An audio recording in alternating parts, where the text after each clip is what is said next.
My whole career exists on Audacity and very little else. There is some shelves left unstacked. The last great decade for culture, for music, for fashion, for vibe, for entertainment, for comedy, for everything was the 90s. And since then, everything has been homogenous and, you can't separate one decade from another decade. I wish that Hot Fudge had been a single. Hot fudge, here come the judge, there's a green card in the way. The Holy Ghost and the Holy's Coast are moving to LA. That should have been a single. It's all about acceptance and it's all about gratitude. And to be in a place of gratitude instead of a couple of decades ago receiving all of this success and not being able to derive any joy from it is a lot different. Robbie Williams is on the show. Hi, mate. It is nice to see you. I was thinking to myself earlier on today, we've done this a few times over the years. We have. And back in this strange place, so I've been on Virgin for 25 years this year. And it's nice to have you back in the building. Really. It's good to be here. But also, I'm thinking the last time we did this, you didn't have a white beard. I didn't. And hair? What is happening underneath that Not cap? a great deal. And I also didn't have any tattoos. How do you wrap your head around that remarkable stat, 16 number one albums, right? Because the ego of an artist would say, that's what I want, right? That's the drive of an artist, right? But the human brain, you're Robbie Williams at home with your wife and kids, right, goes, that's a bit mad. How do you process something like that? It's absolutely insane. My whole career exists on Audacity and very little else. There is some shelves left unstacked at an Asda in Stoke-on-Trent because I am not there, and that would be my rightful place. And like you said, the ego of an artist, it is what I wanted, and and that last one become desperately important to me. Also, at the same time as having complete imposter syndrome, believing that I don't deserve any of this.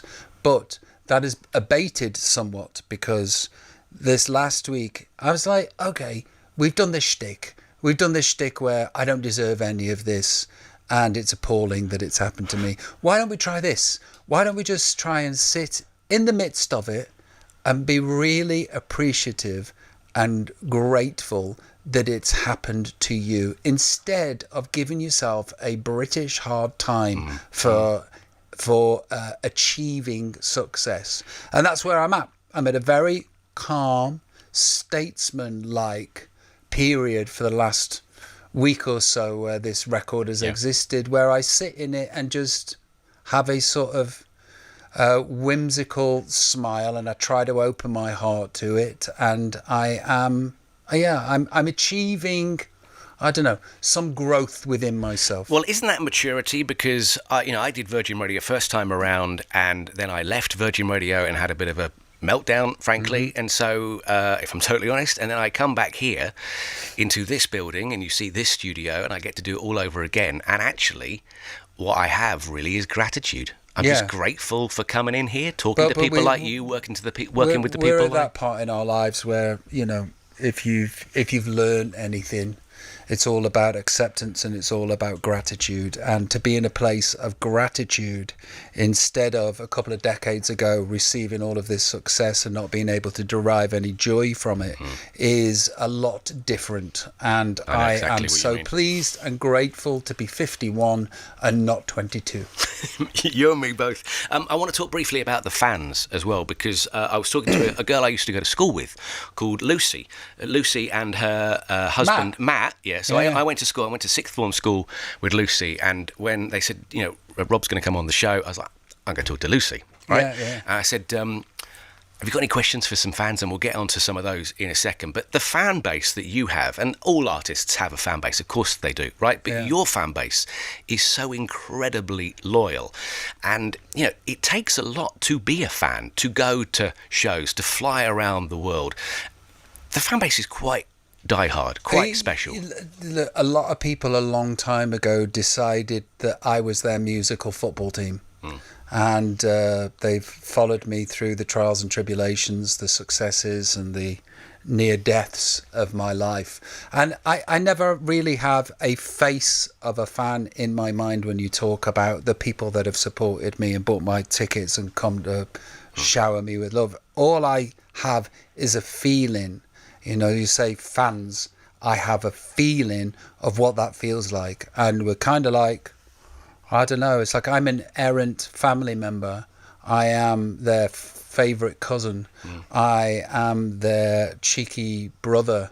I am their embarrassing uncle. You know, but I have become a family member to lots of people that I have never met. You know, I am a stranger that they know very, very well. That's weird that you don't know them, but they know you. Yeah, I feel them, but I don't know them. Yeah, and it's impossible to know and reciprocate that to millions and millions and millions of people. And by talking about it now, I get the chance to maybe do so in some sort of way. Yeah, of course. But I feel it, and another thing I'm really grateful about. What was the idea behind Britpop? Because here we are, we're in the middle of this decade, and it's been a decade that has been, I can't think of a decade that's been more horrific, frankly, than the 20s. And when I think back to the 90s, it was a good time. We're in this studio that looks like the TFI Friday set, which is mad. Yeah. It's quite a stroll down memory lane, but was this album born out of nostalgia? What was the idea behind this record? Well, we now live in genuinely dystopian times, and that's the most interesting thing about being alive. What a time to be alive, for good or bad. May you live in interesting times, I think as the Chinese say, and we definitely do. The last great decade for culture, for music, for fashion, for vibe, for entertainment, for comedy, for everything was the 90s. And since then, everything has been homogenous, and, you know, you can't separate one decade from another decade. And I have this, I was saying it before, I have this theory that music's full. You know, everything that could be said has been sung, every note that could be played in whatever order has been played, every chord structure, everything that you could do in a video has been done. And the door shut in about 2001. And I am so glad that I lived when we were kings. And it's not, you know, modern day artists' fault now that we are where we are. It's just everything's been done. So if everything has been done, where on earth do you go when you turn up to the studio on day one of making an album like this? Well, there's no day one. You know, it's been a continuing conveyor belt ever since I started this journey of my solo career. So I'm already 5 albums down the road, you know, and I now know that my career is not about releasing singles. In fact, I mean, I've learned on this album, everything has to be moments from here on in. It has to be moments that people can signpost their lives by, when that happened or when this happened. And I believe I've done a good job at making a good album, but I haven't done a good job at creating moments, and that's what I need to do next. This record sounds like you're having fun, though. Like, in the DNA of this record, Robbie Williams is having fun. How could you not have fun when you get Tony Iommi on the record? How could you not have fun when you have collaborations with Chris Martin on this record? So tell us a little bit about the putting of the songs together. Well, for the last few albums, I've been chasing the success of the past. And I never used to write like that. I used to write to see where I was going next, and then hope that the audience came with me, and they did. And I've returned to that with this record. The album before this, I was desperately trying to find a hit so we can keep this oil tanker from not hitting the harbour. But with this one, I'm just like, let's write, let's see what happens, and then hopefully they'll come with us. And so far, the reception to it has been incredible from the fans. It's sort of been heralded as one of my best ones. Well, I feel like this is a new Robbie Williams. That it's almost liberating to see you free from probably the pressure that was put on your shoulders by, you know, who? You. Me. Oh, yeah. Totally me. Not by a record company, not by management, me. But yeah, I've just been writing and got the guitars out again. And yeah, I now know that I won't be searching for hits. I'll just be searching to make myself happy. Is it possible to pinpoint one or two shows in your career that are outstanding and sort of away from Nebworth? Because when I think of you live, I think of Robbie Williams in Hyde Park a couple of summers ago. The sun was going down. I had never seen a sky like it, Robbie. And it was almost, I mean, as I'm saying it, I can feel the hairs on the back of my neck standing up. And it was almost like the Prince show when Prince is playing the Super Bowl in the pouring rain. Yeah. You couldn't have asked for a better Mother Nature stage show than that. That for me was one of your best. Did it feel like that to you? Yeah, it's sensational, and the love was overwhelming. And we're talking minute fractions when I say that on this tour, the first night at the Emirates was probably the best show I've ever done for enjoyment. And then there was Croke Park, which was the best audience that I've ever had. You'll never beat the Irish.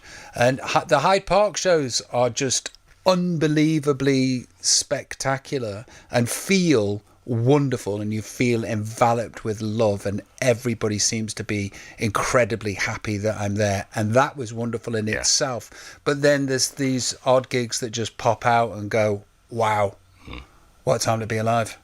You have the greatest job in the world, I think. Yes. Robbie Williams he's looking around in the studio. He likes the TFI vibe of this, right? Were you on TFI Friday back in the day? Loads. Yeah, quite a few times. And it was quite the show to be on and get on. You know, I remember there was gatekeepers. Phil Mount, who was a friend of mine, booked the act, I think. And I always remember feeling that I was part of something by being allowed to be on that show. I remember when I got the call to join Virgin Radio for the first time in 2001. I started on the day that Chris left, and I was gutted. Because he was like, I was this weird kid who had all my mates had posters of like Elle Macpherson on their wall, and I had a poster of Chris Evans. And well, there's like people like Chris, like you literally tune into his frequency. Yeah. Not only the radio, but also the frequency that he's putting out like a beacon. Oh, we know that. We work with him. Yeah, and look, you know, to be that kind of person, you have to be a certain kind of crazy and insane and unique. And he is. Chris Evans is a unique personality, and you are tuning into that frequency. Here are some questions from the fans. This is from Carlotta Del Grande. She says, are there any Britpop album songs that were written from the 1990s? No.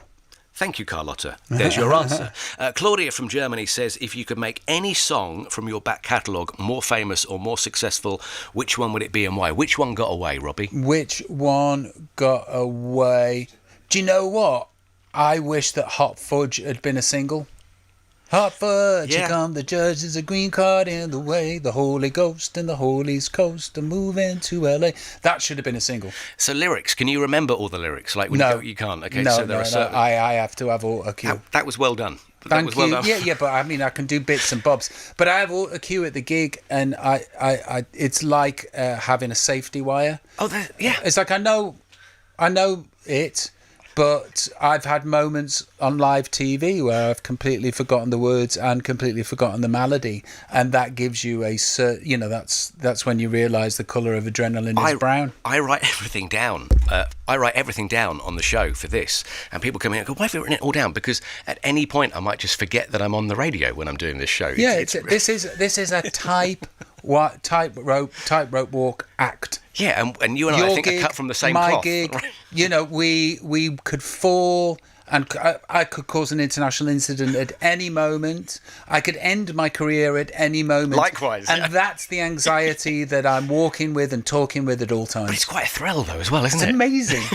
Amazing. This is from Amanda Wanless. Yes. She says, if 1995 Robbie heard this album, what would Robbie Williams of 95 think of Britpop? I think it was amazing.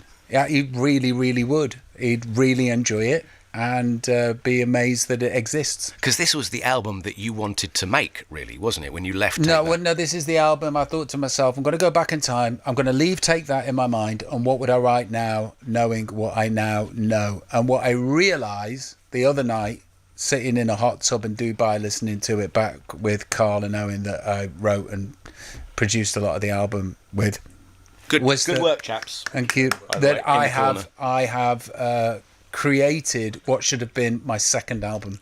This should have been the album after Life Through a Lens. So we'll get the DeLorean and we'll go back in time and we'll squeeze this. We'll release this. I don't think we'll get a No Regrets and Strong or Rock DJ, but no, Rock DJ wasn't on that. But you'll get Spies and Human and Pretty Face off this one. And this is from Michelle Clark. Michelle Clark says, what song by another artist do you wish you'd written or released as a single? And I'll give you an example. So The Edge says that the one song he wishes he'd written was The New Radicals' You Get What You Give, which is a pretty good song. Yeah. Right? What's the one song that you wish you'd written? Do you know what? Weirdly, the first one that pops up in my head, and like there's so many. What? I'm guessing what it's going to Go on. Wichita Lineman.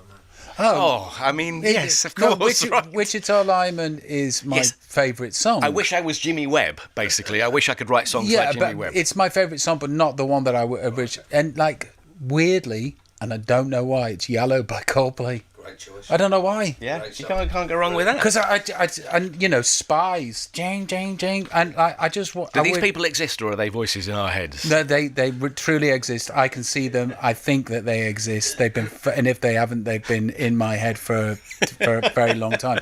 But I just want to start. Jane. And when you see them live, like the crowd know what's coming next when it all kicks off. Okay. Right? And then you just go. My final question, and it's lovely to see you. Let's not leave it 15 years before you come in the next time. Tomorrow is Saturday.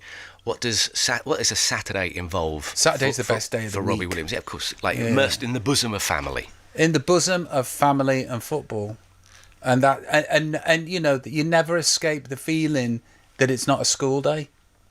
You know, that stays with you as a 51-year-old. On a Saturday, I feel as though I do not have to have double geography tomorrow. Can I just say, though, the one thing that must suck about being famous is that you can't go to the tip. The thing that I love the most about the weekend is Getting rid of stuff or going through it like Stig of the Dump. Yeah, but no, I don't live on the tip. I'm not like a bum, but I like going to the tip and getting rid of things. And I now go there so often that the guys who work there know me. Like, morning, right? I'm fine. I'll stay famous. Robbie Williams, thank you for coming in. Thank you.